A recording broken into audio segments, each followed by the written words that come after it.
Welcome to The Explainer. Okay, today we are diving into something incredibly profound. We're going to unpack the mechanics of relationship betrayal and, absolutely crucial here, the roadmap to actual healing. We're analyzing this deeply moving, completely raw document written from the perspective of a betrayed spouse to a partner struggling with sexual addiction. But we're not just stopping there.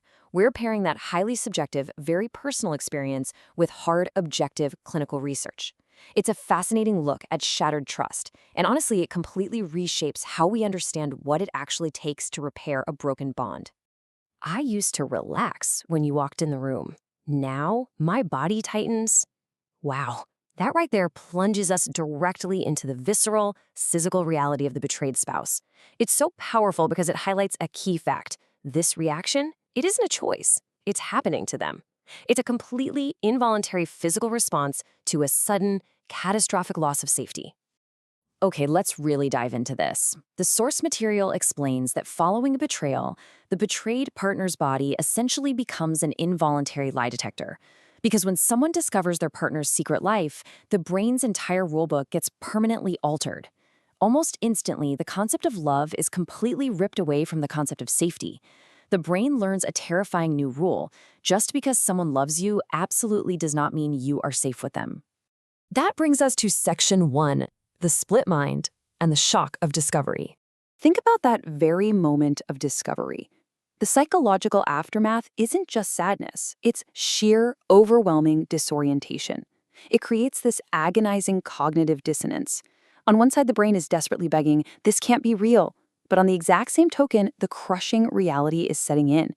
It is real, and you've been living with a stranger. Suddenly, you don't know which memories are actually true. It feels like the entire marriage has the word fraud stamped right across it. Were they hiding things during family prayers? Were they fantasizing about someone else when we kissed? The uncertainty is just absolute. And this massive disconnect continues right into how the betrayal itself is viewed. From the offending partner's perspective, their addiction or their infidelity is often minimized and labeled as just a personal struggle. But from the betrayed partner's perspective, it is experienced as an all-consuming system. A highly functioning system of deception that entirely swallowed their partner, taking away their presence and their integrity and leaving behind someone who could look them right in the face and still hide everything. Let's look a bit deeper into this emotional fallout in Section 2, the hidden iceberg, and the emotions beneath the anger. It is so easy to assume that the main pain of betrayal is just anger, right? But anger is literally just the tip of the iceberg.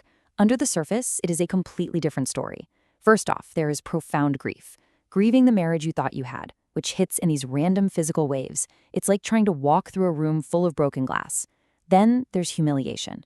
The source beautifully points out the unique pain of realizing you were the only honest person in the room, constantly defending and trusting the betrayer.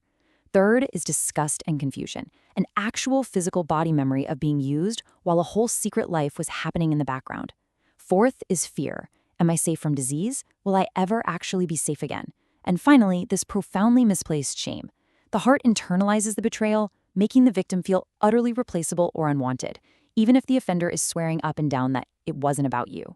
Which naturally leads us to Section 3, triggers and the body's memory, or why they can't just move on. Often, the betraying partner gets frustrated. They think, well, that was months ago. Why are we still talking about it? But remember, trauma lives physically in the body. Your nervous system doesn't track the passage of months. It tracks immediate threats. And the triggers for these threats, they can be incredibly ordinary. Being late coming home, casually turning a phone screen away, sudden quietness in the house, a random scene on a TV show, or even just a heavy sigh. These tiny, seemingly minor actions instantly transport the betrayed spouse right back to the exact moment of discovery. It literally makes the trauma feel like a present-day occurrence, happening all over again right there in the living room. All of this feeds into a concept that the source material identifies as arguably the most insidious wound of all. It's called reality abuse. It's defined as building a second, hidden reality and inviting a partner to live in a fake one.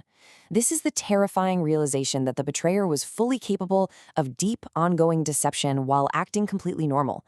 They were affectionate, they were spiritual, they seemed intimate, and realizing that, it completely shatters the victim's trust in their own perception of reality. Let's move to and see how this builds into the broader scientific context in Section 4, the science of betrayal and the clinical validation of trauma. We're pivoting now from that deeply subjective emotional experience to the objective clinical research, because the data shows a very clear consensus here.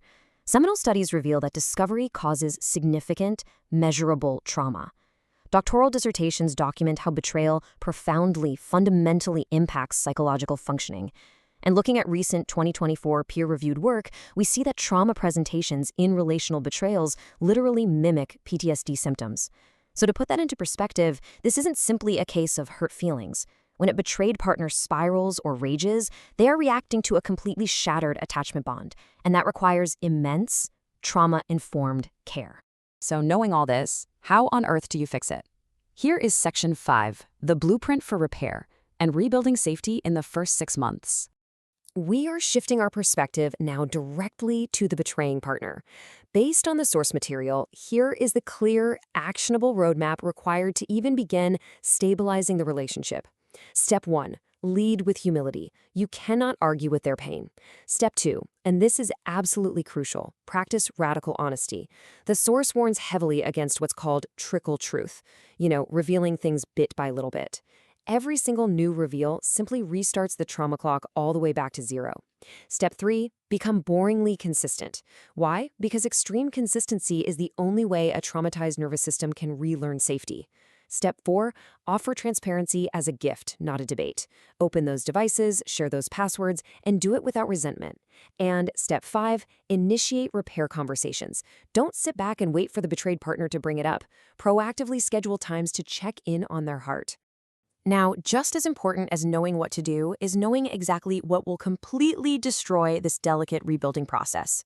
Let's look at what absolutely not to do. This includes minimizing the behavior, like saying, "Oh, that was the old me, way too soon." Showing irritation when your partner is triggered. Using spiritual bypass, throwing around phrases like "just forgive," while totally ignoring that trust has to be actively rebuilt, not just granted on demand. Pushing for sex as some sort of quick reassurance.